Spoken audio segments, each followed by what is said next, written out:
Hello, I'll be talking about Chapter 12, Supporting Effective Teaching with Professional Development. This is our Social Studies class, ECED. It's a 300 class, and I'll be talking about the book Content Area Reading, Literacy and Learning Across the Curriculum by Richard T. Vaca and presented by me, Deborah Windsor. I wanted to talk about this chapter because as we continue on with our education in school, we'll be constantly doing some ongoing education practices throughout our teaching careers. And I thought it was important to talk about Chapter 12. So, organizing principle, participating in planned, collaborative, ongoing, and inquiry-based professional development leads to professional growth and improved instruction. So improved student learning is the goal, but in order to do just that, we need teachers to realize that they face the never-ending need for continuing improvement in our particular practice, which is teaching. So with all the ongoing teacher in-service days, meeting with colleagues, the principal and administrators, conferences, workshops, Common Core standards, specialty teaching, guidelines and policies, and continuing education, it can be a daunting task to say the least, especially for those just beginning their teaching careers. The good news is that we have support. In many districts, teacher mentors or literacy coaches provide support. Now, I cannot say that that is in our area, but they did talk about it in the book a lot. So I am promoting that just in case it is in our area, but if it's not, it may be something that we want to look into. However, we can also get support from each other as we begin our teaching careers and get advice from veteran teachers or admin. So what are the purposes of professional development? Student improvement, professional collaboration, effective instruction, professional growth, and professional inquiry. So the objective of the professional development guidelines. So in today's educational and political climate, teacher effectiveness is closely tied to student achievement. The U.S. Department of Education defines an effective teacher as one whose students' growth is equivalent to at least one grade level in an academic year. Characteristics of effective professional development include adequate time for teachers to learn about new instructional concepts and strategies, a study of both content and pedagogy, the method and practice of teaching, active participation in learning strategies that are appropriate for adult learners, follow-up support as new strategies and concepts are implemented. So this survey really caught my eye, and I certainly hope it's something that we get a chance to take as new teachers. The Needs Assessment Survey. Conducting a needs assessment survey is essential to the change process for those affected by new initiatives as educators grow professionally together. So the topics for the survey, the interest level is graded on the scale below. I'm comfortable with this topic and I do not need a lot of help in this area. I would like to refresh or refine my knowledge of this topic. This is a priority for me and I would like to learn a lot more about it. So some of the things in the survey are integrating new literacy into my teaching, assessing student performances, locating appropriate text, applying strategies for enhancing student engagement, applying strategies for activating students' background knowledge, applying strategies for vocabulary learning, applying study strategies, and applying strategies for improving students' writing. So this one really, again, caught my eye, and it's so true. Linking new literacies to professional development. Today's teachers are the first generation of educators to teach the first generation of students who have grown up immersed in, not perplexed by, information and communication technologies. These students have virtually embraced a video game, a DVD, a cell phone, a smartphone, an iPad, instant messaging, and the World Wide Web, along with their teddy bears. Yet they still need help in learning how to learn, as well as reading critically and evaluating information. That's where we as teachers come into play.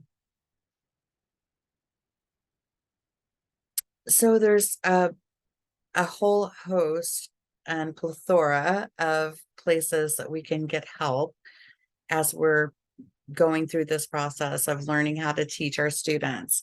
So teachers have access to a wealth of online sites, ranging from school district information updates and sharing to state and federal education departments. If you drop in on Homeroom, the official blog for the U.S. Department of Education, you'll find hundreds of useful topics. And there's also Edutopia. It gives educators a forum for discussion on literacy and content areas. Or you can try Professional Learning Network, the PLN. But there's also mathematics education, like the National Council of Teachers of Mathematics, the Science Education, National Science Teachers Association, the Learning Arts Association, or excuse me, Language Arts Education, National Council of Teachers of English, the Social Studies, National Council for the Social Studies, the English Learners, the Education Week, Learning the Language, Education Week, Learning the Language. Okay, so that was a mouthful, but there's also the foreign language, the American Council on the Teaching of Foreign Languages, and then there's the physical education or the art education. These are great sites. I did look up a couple of them. Unfortunately, I don't have them available with this presentation at this time. But programs and strategies. So this is another topic that stuck out to me, and it talked about how teaching is tough. Some teachers leave the profession within 5 years or even less. And then teachers are retiring at their first opportunity. Communities are letting teachers go, along with fire, police, and other safety personnel. And there is a Project Respect, which is a federal state education initiative program that is working on local struggles and also working on rebuilding an environment where teachers are respected and have an enhanced role in their classrooms. Again, I don't know if that program is in place in our area here in the Tri-Cities or Washington State, but it was certainly in the book, and it was a topic that I wanted to talk about. Again, it talked about teaching all students means choosing to work with those who struggle developmentally, socially, or academically in one or more subjects, or in some cases across the board. Teachers realize this is not going to be easy. Teachers participate in learning opportunities to better equip themselves to deal with the ongoing challenges. And again, we're going to talk about the literacy coaches, and this could be a middle school, high school thing, or it could not be in this area. Again, they talked about it a lot in the book, and it's something I wanted to touch base with. So as teaching becomes even more challenging, with the need to differentiate instruction in order to improve the learning of every student. One logical solution is to better support teachers in the workplace with literacy coaches. Some of the things literacy coaches do, they help teachers plan for instruction, support teachers in developing manageable routines. They help teachers deliver instruction, and they promote a collaborative environment. Now, all these things sound really nice. And again, I would certainly want to have a literacy coach helping me out. But again, here's some of the roles and expectations for literacy coaches: to support teachers in meeting the needs of diverse adolescents. Districts hire literacy coaches whose primary role is to provide continuing professional development for teachers. They may be expected to do the following: mentor individual teachers, model and observe in classrooms, work with study groups and teacher teams, lead a school-wide literacy council, advise administrators on the school literacy program, collaborate with literacy coaches in other schools, administer and monitor literacy assessments, work with parents and/or community groups. Sounds great. So now we're going to get to the professional inquiry and growth, which is sort of my favorite part.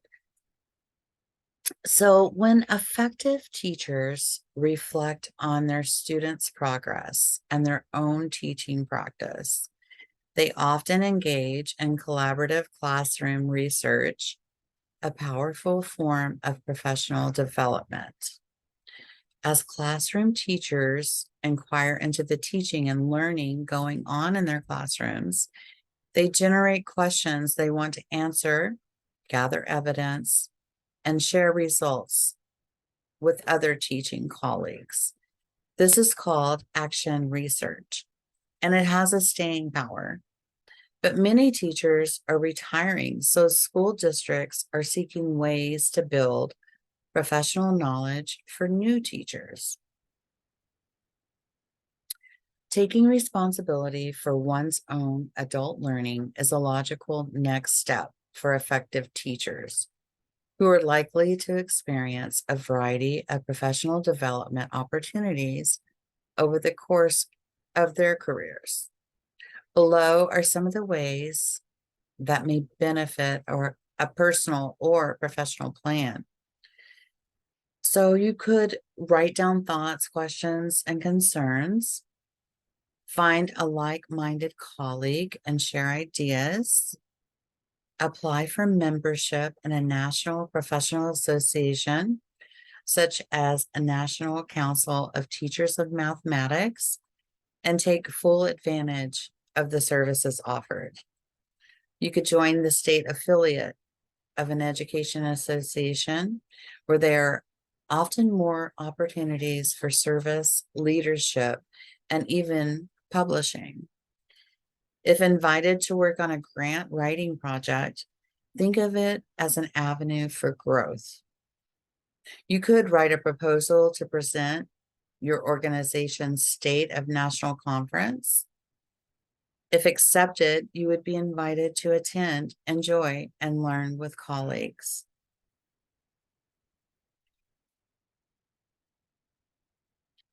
So I hope you enjoyed viewing my perspective about Chapter 12 of the Content Area Reading Book.